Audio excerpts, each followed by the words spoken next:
Le mercredi 30 septembre 2020, un conseil des ministres s'est tenu de 11h à 14h45 à la Fondation Félix Houphouët-Boigny pour la recherche de la paix à Yamoussoukro, sous la présidence de son Excellence Monsieur Alassane Ouattara, président de la République, chef de l'État.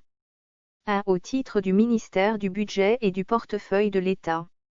Le Conseil a adopté un projet de loi de finances portant budget de l'État pour l'année 2021, ainsi qu'une communication y afférente.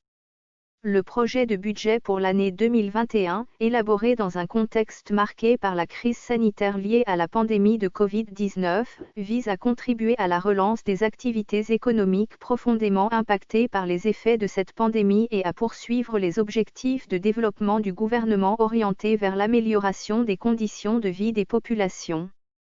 Dans cette perspective, le projet de budget pour l'année 2021, deuxième projet élaboré sous la forme de budget-programme, est structuré en 35 dotations et 149 programmes budgétaires, logés au sein des institutions et ministères. Il s'équilibre en ressources et en charges à 8 621,1 milliards de francs CFA et enregistre une progression de 6,9% par rapport au budget initial 2020. Cet équilibre devrait évoluer pour atteindre 9 129,8 milliards de francs CFA en 2022 et 9 916,3 milliards de francs CFA en 2023. Par ailleurs, une mission du Fonds monétaire international, FMI, étant en cours, ce budget fera probablement l'objet d'un ajustement circonstancié. 2. Au titre du ministère du Budget et du portefeuille de l'État, en liaison avec le ministère de l'Économie et des Finances. Le Conseil a adopté un projet de loi portant règlement du budget de l'État pour l'année 2019, ainsi qu'une communication y afférente. Le budget de l'État pour l'année 2019 a été arrêté en équilibre, en ressources et en charges, à 7 334 343 7 906 francs CFA par la loi de finances numéro 2018 à 984 du 28 décembre 2018 portant budget de l'État pour l'année 2019. En cours de gestion, des aménagements ont été apportés pour prendre en compte les évolutions observées dans l'exécution de certaines opérations prioritaires de l'État.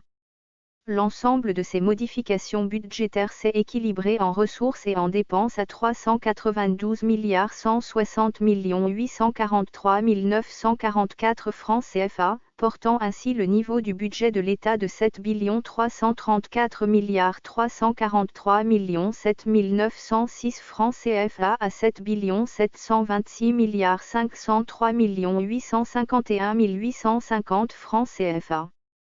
Les ressources prévues ont été recouvrées à hauteur de 8 067 373 83 166 francs CFA, soit un taux de recouvrement de 104,4%. Ces réalisations intègrent 7 384 610 220 832 francs CFA de ressources du budget général et 699 337 491 378 francs CFA de recettes des comptes spéciaux du Trésor.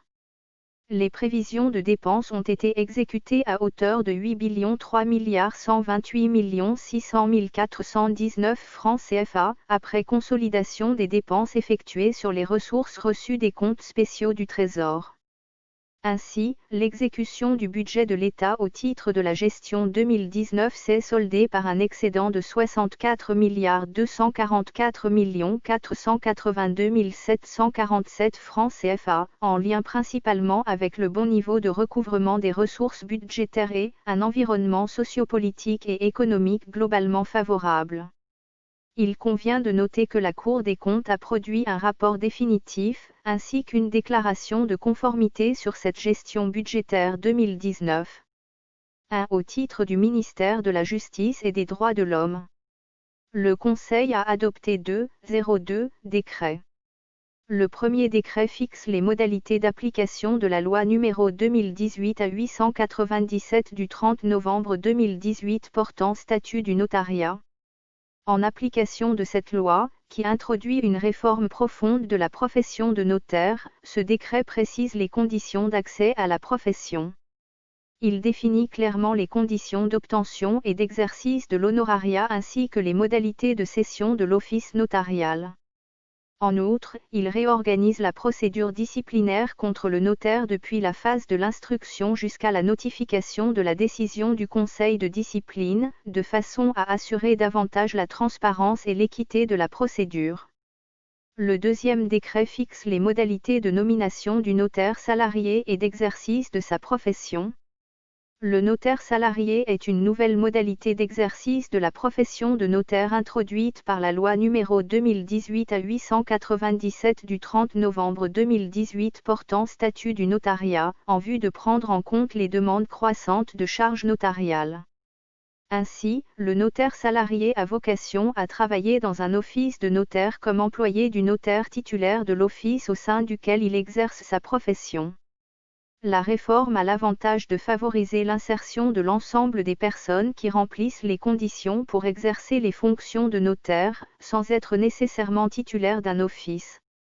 Ce décret précise les modalités de nomination du notaire salarié et organise, sans préjudice du Code du travail et des lois sociales en la matière, les rapports professionnels entre le notaire titulaire de l'office et le notaire salarié. 2. Au titre du ministère de l'Administration du Territoire et de la Décentralisation, le Conseil a adopté 2 décrets.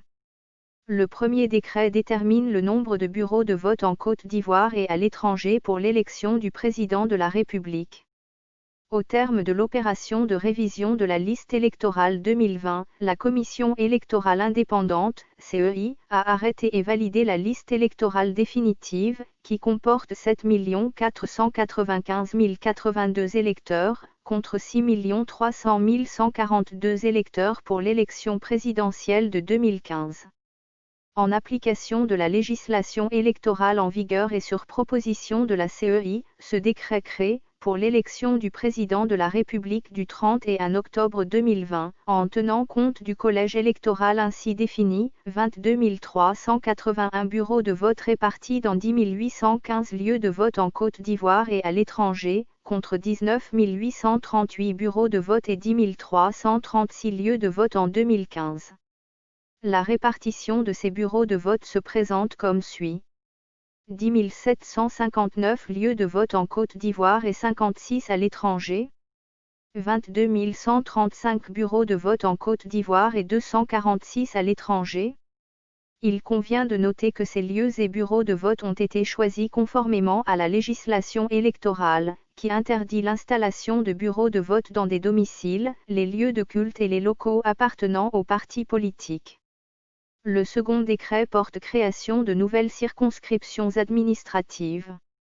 Ce décret crée les départements de Bonon et de Goïta-Fla, respectivement par réorganisation des départements de Bouaflé et de Zuénoula, dans la région de la Maraoué. Le ressort territorial du département de Bonon comprend les sous-préfectures de Bonon et de Zaïluéta. Sont rattachés au département de Bouaflé, les sous-préfectures de Béjébessou, de Ndoufokankro, de Pakouabo et de Tibéita.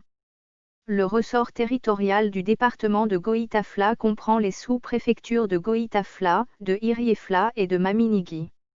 Le département de Zuénoula comprend les sous-préfectures de Zuénoula, de Kanzra, de Vouéboufla et de Zanzra. La création de ces nouvelles circonscriptions administratives répond aux vues ardentes exprimées par les populations et fait suite à la promesse du président de la République d'élever le niveau de représentation de l'État à l'échelon régional et départemental dans les dites circonscriptions en raison de leur importance démographique, socio-économique, ainsi que de leur niveau d'urbanisation. Ces outils administratifs permettront aux futurs départements de Bonon et de Goïta-Fla d'être inéluctablement de véritables instruments fédérateurs des énergies en vue d'impulser davantage le progrès socio-économique. 3. Au titre du ministère de la Construction, du Logement et de l'Urbanisme, en liaison avec le ministère du Pétrole, de l'Énergie et des Énergies Renouvelables, le ministère de l'Agriculture et du Développement Rural, le ministère de l'Administration du Territoire et de la Décentralisation, le ministère des Eaux et Forêts, le ministère de l'Économie et des Finances, le ministère du Budget et du Portefeuille de l'État et le ministère de l'Environnement et du Développement durable. Le Conseil a adopté un décret portant déclaration d'utilité publique les sites affectés à la réalisation de la centrale hydroélectrique de Gribo-Popoli et des infrastructures de base associées à la centrale hydroélectrique. 4. Au titre du ministère du Pétrole, de l'Énergie et des Énergies renouvelables, en liaison avec le ministère de l'Économie et des Finances et le ministère du Budget et du Portefeuille de l'État. Le Conseil a adopté une communication relative à la fixation du montant de la purge des droits coutumiers fonciers des personnes affectées par le projet d'aménagement hydroélectrique de Gribo-Popoli. La centrale hydroélectrique de Gribo-Popoli, d'une capacité de 112 MW de puissance et d'un predictable de 580 GWh, sera implantée sur un site situé à environ 10 km en aval de l'aménagement hydroélectrique de Soubré. Elle nécessite la mise à disposition de 2200 hectares de terre pour sa réalisation, ainsi que celle des infrastructures de base associées. Le projet prévoit, notamment la construction d'un poste de transformation et d'une ligne haute tension de 225 kV en coupure d'artère sur la ligne 225 kV Soubré-San Pedro, en prévision de l'évacuation de l'énergie qui sera produite par la centrale. Ces 2.02 mesures concourent à mettre à la disposition du concessionnaire le foncier nécessaire à la réalisation du projet. 5. Au titre du ministère de la Construction, du Logement et de l'Urbanisme, en liaison avec le ministère du Pétrole, de l'Énergie et des Énergies renouvelables, le ministère de la Justice et des Droits de l'Homme, le ministère de l'Agriculture et du Développement rural, le ministère de l'Administration du Territoire et de la Décentralisation, le ministère de l'Économie et des Finances, le ministère de l'Assainissement et de la Salubrité, le ministère du Budget et du Portefeuille de l'État et le ministère de l'Environnement et du Développement durable. Le Conseil a adopté un décret portant déclaration d'utilité publique les sites affectés à la réalisation d'une centrale à biomasse d'une capacité de 46 MW et d'un poste de transformation électrique 90-33e kV à Ebo. La convention de concession pour la réalisation de cette centrale a été signée en 2019 entre l'État et la société Biovea avec pour objet le financement, la construction, la détention en pleine propriété, l'exploitation et le transfert d'une centrale de production d'électricité d'une puissance de 2x23 MW, alimentée par des résidus de palmier à huile dans la zone d'Aboisseau. Elle prévoit pour l'évacuation de l'énergie électrique, la construction d'un poste de transformation électrique 90-33e kV qui servira au raccordement de la centrale à biomasse au réseau électrique national. Cette mesure a pour objet de faciliter l'acquisition des parcelles prévues pour servir d'emprise terrestre à l'implantation des ouvrages et des équipements auxiliaires de la centrale. 6. Au titre du ministère de la Construction, du Logement et de l'Urbanisme, en liaison avec le ministère de l'Économie et des Finances, le ministère de l'Hydraulique et le ministère du Budget et du Portefeuille de l'État. Le Conseil a adopté un décret portant déclaration d'utilité publique des îlots 86, 87, 90, 91, 92, 94 du lotissement Anono-Palmeraie 3 étranges dans la commune de Cocody. Dans la perspective de prévenir durablement le déficit de production d'eau potable dans le district autonome d'Abidjan, le gouvernement a initié le projet d'alimentation en eau potable de la ville d'Abidjan à partir de la lagune Aguien. Ce projet comprend, notamment la réalisation de 2.02 nouveaux réservoirs de stockage de 5000 m3 chacun dans la zone d'Abidjan. Cette mesure a pour objectif de faciliter la mise en œuvre de ce projet conçu pour apporter une réponse pérenne au déficit journalier de production d'eau potable dans les prochaines années avec une production d'eau potable à hauteur de 150 000 m3/jour.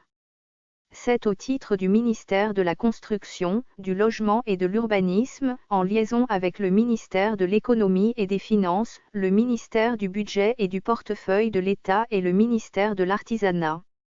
Le Conseil a adopté un décret portant déclaration d'utilité publique de 6.06, parcelle d'une contenance de 34 hectares 28,01 centiares, située dans les localités de Kong, Corogo, Man, Odiene, San Pedro et Séguéla. Ces différentes localités et sites ont été identifiés dans le cadre du projet Plateforme numérique de développement et de promotion de l'artisanat, PNDA, initié par le gouvernement, pour abriter des infrastructures et des activités artisanales comportant, entre autres, la réalisation de centres de formation dédiés aux métiers de l'artisanat.